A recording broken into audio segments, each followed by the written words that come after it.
জিনা করা এক লোকের বাস্তব একটি ঘটনা শেয়ার করতে চলেছি। 3000 কথাটি শুনে ভাবতে পারেন আমি ভুল বলছি কিংবা মিথ্যা বলছি, তবে তার কোনোটা বলেই আমার নিজেকে পাপী বানানোর ইচ্ছা নেই। ঘটনাটি একদম বাস্তব, আর লোকটি সত্যি 3000-এরও বেশি মেয়ের সাথে জিনা করেছে, যা তিনি নিজের মুখেই স্বীকার করেছেন। আর এই ঘটনাটি আধুনিক সমাজের প্রতিটা তরুণ তরুণীর জানা বড্ড প্রয়োজন।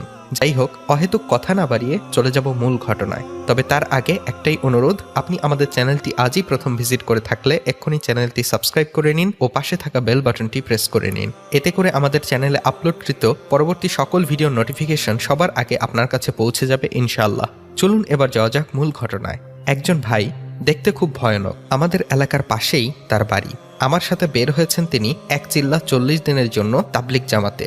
কথায় কথায় তার সাথে ভালো সম্পর্ক হয়ে গিয়েছে ইদানিং আমার। একদিন মাগরিবের পর বয়ান দিচ্ছি আমি, এক পর্যায়ে জিনা ব্যভিচার নিয়ে খুব কঠিন একটি বয়ান করলাম।